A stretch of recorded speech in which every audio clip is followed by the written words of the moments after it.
Hello and welcome to another mini review from your friends here at the Say Report.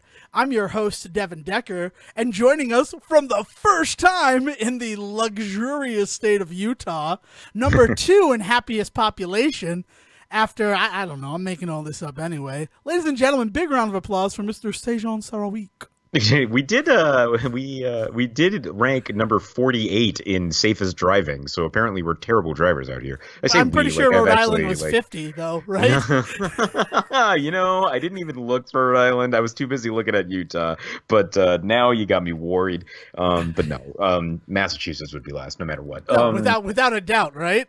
Yeah, no, it's weird. We're out here, we're settled, and we weren't planning on recording yet, but I feel really happy about the idea that we're going to do something real goofy for my first recording out here. Yes.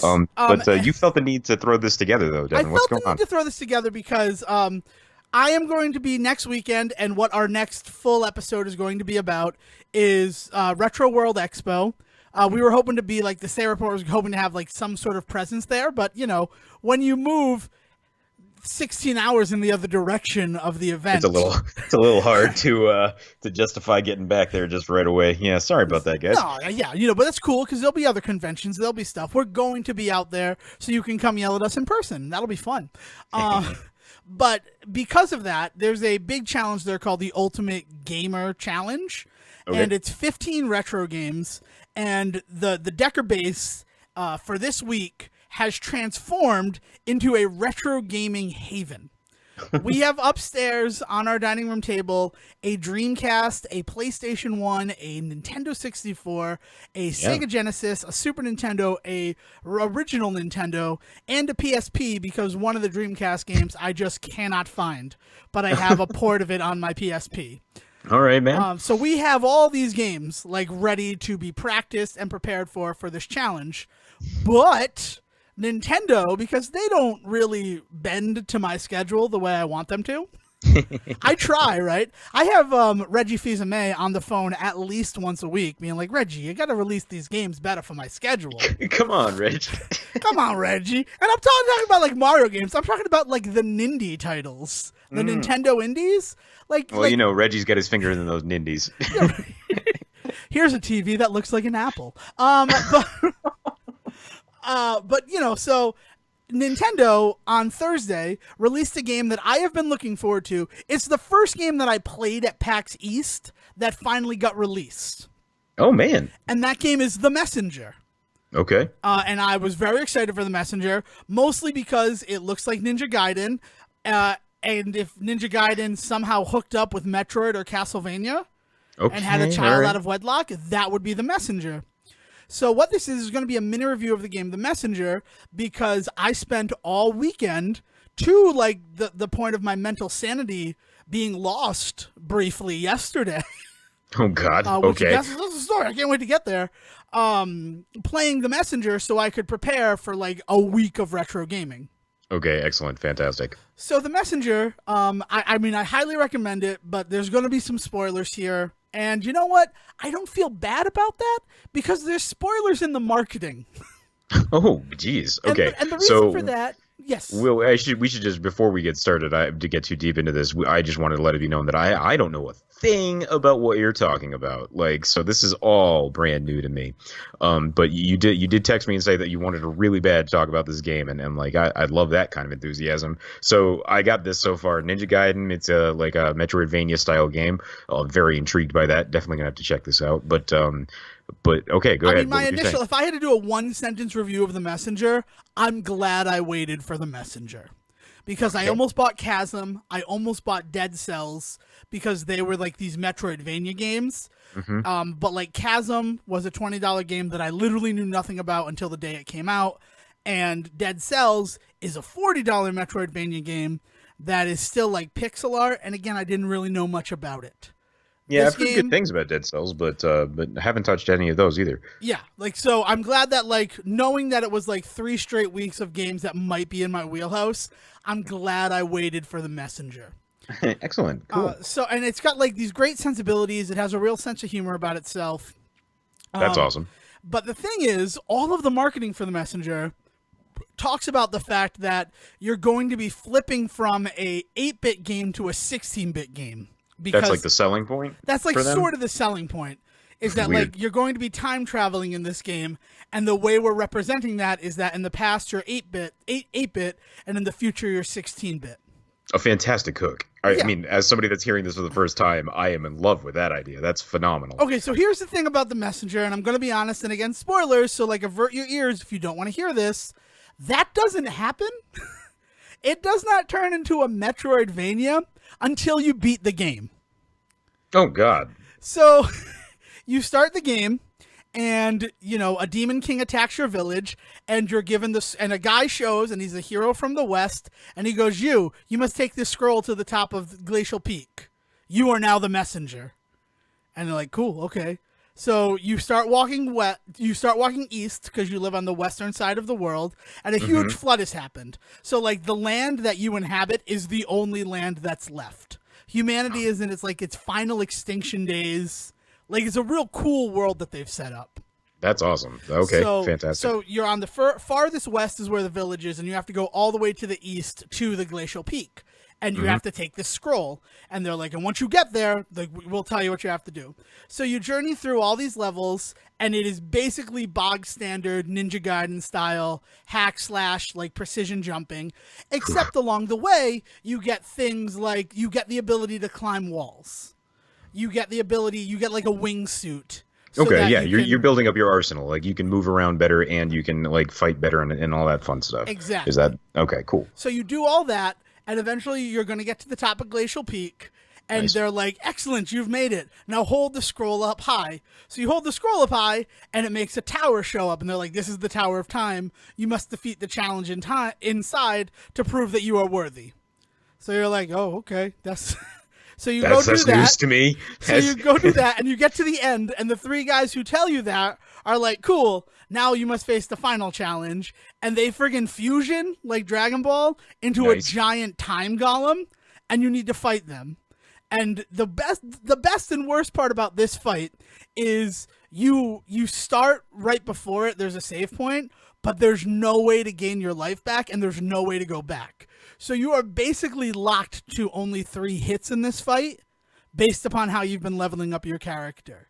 Okay. So they add like a challenge. So they make it feel epic, right? And I'm It usually feels not a fan very of that Ninja stuff. Gaiden, but Yeah. it feels very Ninja Gaiden though. To like the idea that that winning is like it means something when you can say that you beat this game.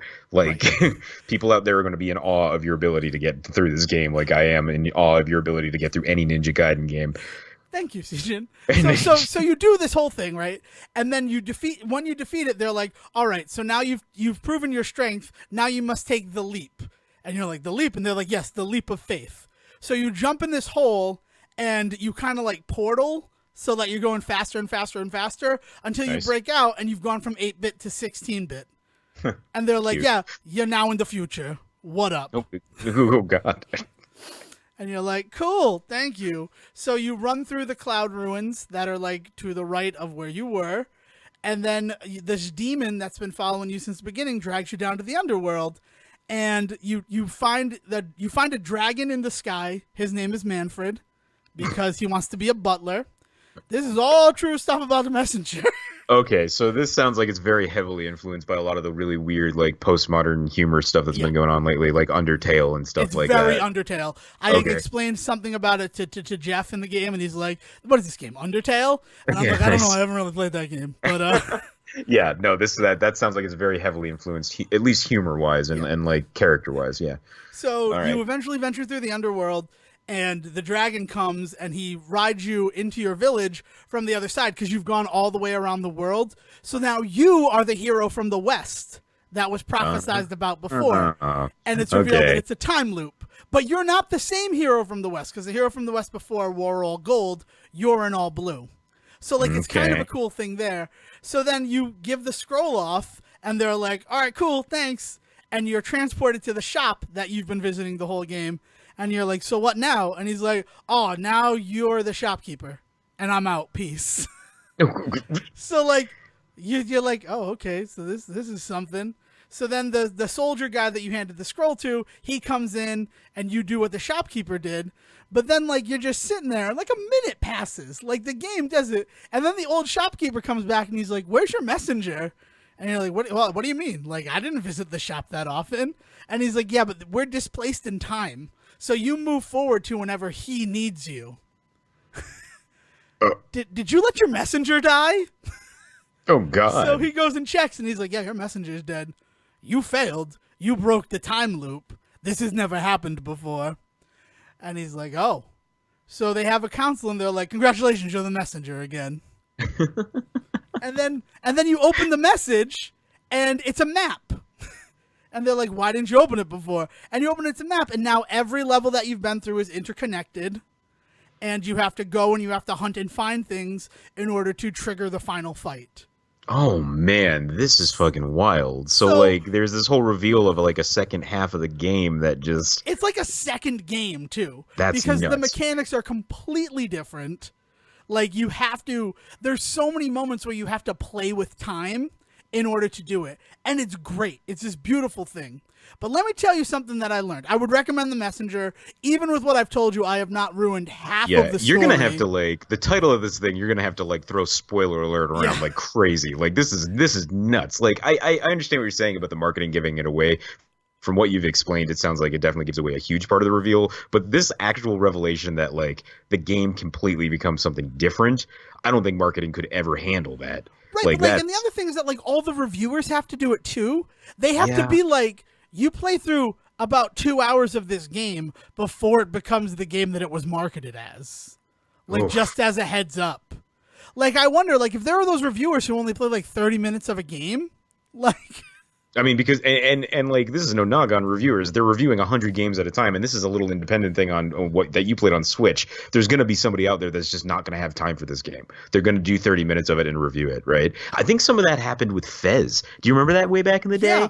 There were those guys that came out in the first few days of the Fez release, and they were just like, "Yeah, I mean, it's a cute little thing that you go and jump around and you do this shit." But after a while, it got kind of redundant, and I had to move on to other things. And then, like, cut to a week later when everybody was like, "Dude, this game is so much deeper than anybody thought." Like those people ended up looking like idiots at first. I remember, I think Jeff Gershman from Giant Bomb actually talked a little bit about how he was in that exact situation with Fez. He almost put out a review saying like, "Yeah, I did this thing," but then like caught wind that there was more to the game, and like he luckily didn't put it out before he found out that there was more to the game.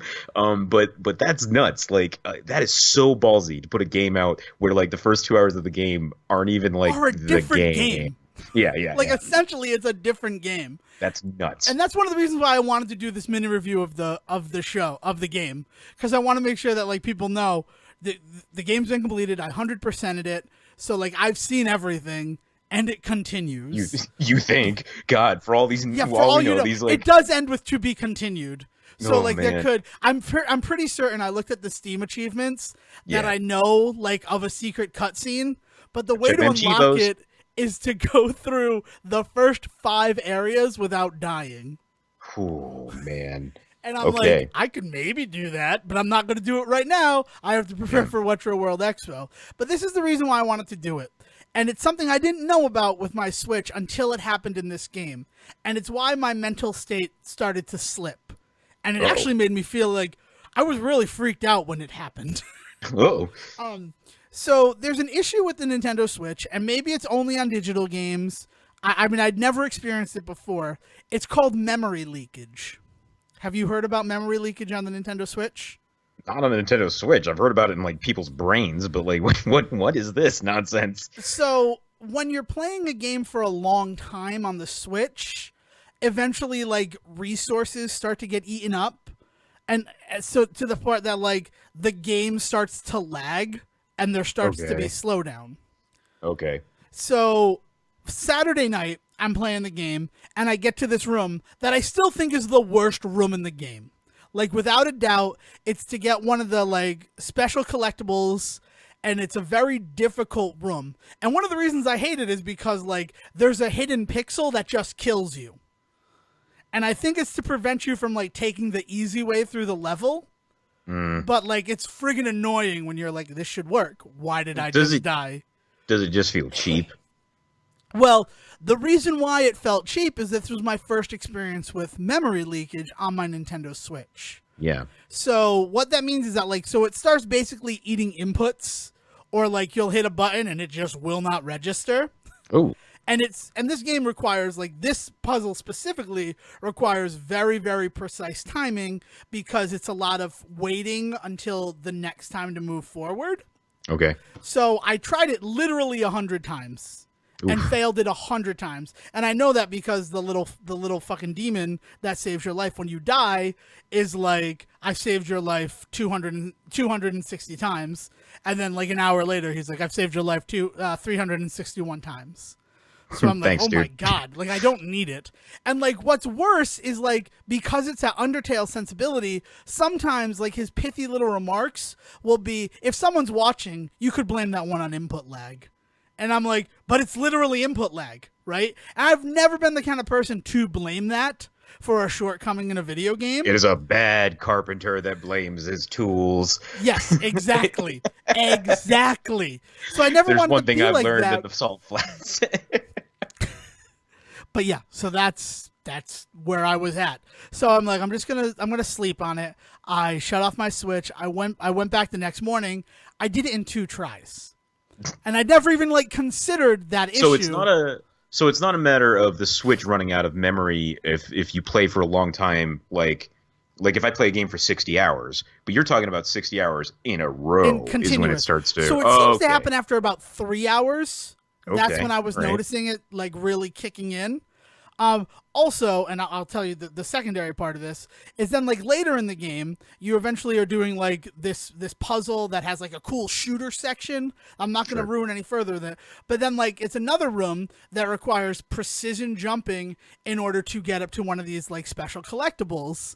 And like, I'm like, oh my God, it's eating my inputs. Like literally I'm hitting jump and I'm not jumping. So, you know, it's a poor carpenter who blames his tools. But I'm like, but maybe, you know, like my Bluetooth controller, because I'm playing on a Pro controller, maybe the battery is going, maybe it's an issue there. So I switched to a wired controller, one of my pocket controllers that is specifically a wired USB controller for the Nintendo Switch, and the same thing is happening. Oof. So I'm like, I don't know what to do. Because I've never been the person who would blame the console for something not working. Right. So I'm like, I need to just stop. I need to take the Switch out of the dock. I need to shut it off, and I need to put it aside and see if like it's an actual issue with this room, because that could happen, right? It could just be a thing where so much is happening on screen in both of these rooms as well. Yeah. That like maybe even if you weren't going to be at a memory leakage thing, just the amount of things that it loads sort of triggers it if you're past that like threshold. Yeah, right. So it's just, oh my God. And I put it down, but then like I'm going to go get something to eat. I'll go for a drive. I'll get out of the house. And it just felt like everything was lagging. So I'm like, what if it's not the game? What if literally my brain is broken? and this is it. Oh, like no. I've slipped and I'm gone. And like I tell Dale this and she's like, it's a fucking video game. Get over it. And I'm like, thank you. Thanks, I love Dale. you. You're a good person. So then like 4 or 5 hours later, I slot it back in and I did it on my second try again. That's nuts. So it's just one of those things that like, and I hadn't read anything about it, right? I did not read anything about this game because I wanted to make sure I had completed it as far as I could before I went on any message boards or anything. But then like, as I'm drifting off to sleep, I'm like, well, let's jump on the message board. And it's like, slow down in this particular room. And it's the room that I already said is the worst room in the game. And I'm like, oh, so this is like a known. And that's where I found out about memory leakage, like being a thing that occurs in these games. We don't have the time right now for this to get into a huge thing, but like this is one of these things that we could point to with like Nintendo and like the way that they they are just so behind the times on things. Like you don't hear about this kind of stuff on PlayStation and stuff. But the other weird thing is I bet you it's an issue that Nintendo was aware of. Like they would obviously they'd be aware of this sort of thing. And I wonder if they've got their own ways of dealing with it, so they're never gonna fix it. Just like with all of their like internet stuff and all of their friend code stuff, like anything that Nintendo's ever done that just seems like weird and like why would you allow this to be in your system? It's because Nintendo knows how to work around it. Because I bet you that things like the Blood Moon in Breath of the Wild, where it kind of resets the world, I bet you that's also a moment for the memory to kind of just completely like relapse in a lot of areas, so that gives them some breathing room. Because I played Breath of the Wild for 6 or 7 hours at a time, multiple days in a row, and I never had an issue like that, right? And I bet you never so my will. question Mario is, Kart is another one as well. Was it a physical copy or was it a digital copy? They were both physical copies. So I wonder So if you think some of it is that? it might be triggered to the digital. Yeah, Because like I played it's doing Mario everything. Odyssey for at least 5 hours straight. Mhm. And like I Yeah. never experienced anything Yeah. like that. So But that's like, what it is. and I'm like, Is they Nintendo probably knows have a the secret. workaround. Nintendo knows what they're doing. They've got the secret, and they've figured out like, oh, this thing lags after a while, so every 3 hours, let's make something occur so that we can do like a memory dump or like a cache wipe, right? And then the Switch is back to fine for us. But they don't let everybody in on that because it's first of all probably trade secret, right? But also on top of that, I don't think that they ever think about these things in that way because they don't like playing with others. They don't play well with others, plain and simple. Like I love Nintendo, heart and soul, and I think that they're like goofy and fun and great. But at the end of the day, they are notorious about the way that they like handle other developments in the video game world. They put themselves in a very very thick bubble when it comes to the rest of the video game industry. And this sounds like just another instance of that. I do not disagree, my friend. But yeah, so that's the thing. So it's just something to like be aware of. And if you've heard of any other of it, let us know, because it's something that like now that I know about it, it's almost something for me that I would use to like dissuade someone from picking up a Switch right now. Or at least this game on the Switch, which sucks because it's not the developer's fault for this game. Like, but also I don't know if I want to play The Messenger on the Switch. Are there other places I could play it? You can play it on Steam as well, and it's got the Steam achievements. Too, I guess. I have issues with PC gaming myself, but it's all me. I need a better computer. Right. Like that's my biggest issue. And I understand that. And then like there's this other thing where like I wonder if my Switch was just overheating because it was in the dock for so long. Like because when I pulled it out of the dock, the thing was red hot. I'm like, oh my god. But I wonder if I wonder if you got to flip that. I wonder if the memory lag is causing the Switch to heat up, not that the Switch heating up is causing the memory lag. You know what I'm saying? Right. And that's why I'm bringing it up and why I wanted to have this discussion with you, because the exact text I sent to you is, except for 2 moments, it was an amazing experience. Yeah. And it was that moment in that room at 1 o'clock in the morning where I tried for an hour and like I was never going to do it, because I just did not have the control that was required over the game. And the same for that other place. Mm-hmm. But other than that, The Messenger is a fantastic game. It gets the Say Report stamp of approval. Just maybe don't get it on Switch, which is hard for me to say, because I was excited to have a game like this. Or get it on Switch if you don't care about achievements. You know, Nintendo achievements of all are like the most meaningless. Like, it's not even the achievements that I'm saying it. I'm saying like just know that this issue is something you do. Yeah. And apparently just a quick reboot of the system will completely clear out the cache. So it's not like I waited like a good amount of time between each one, but people are saying like, yeah, just do a full reboot of the system and you'll be fine. And the game saves plenty. Yeah. But it's just something to be aware of, and it's the first time that I've come across it, so it's something that I'm going to keep my eye on.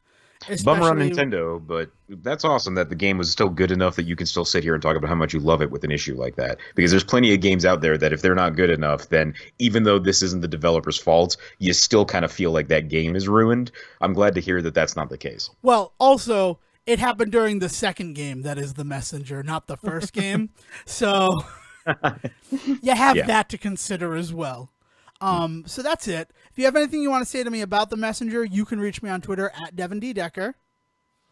And if you want to talk to me more about some Nintendo bullshit, you can reach me at Siege versus the World. Until that time, though, we'll deliver our message. Thank you for listening to the Say Report with your host Devon Decker and Sejohn Selwick.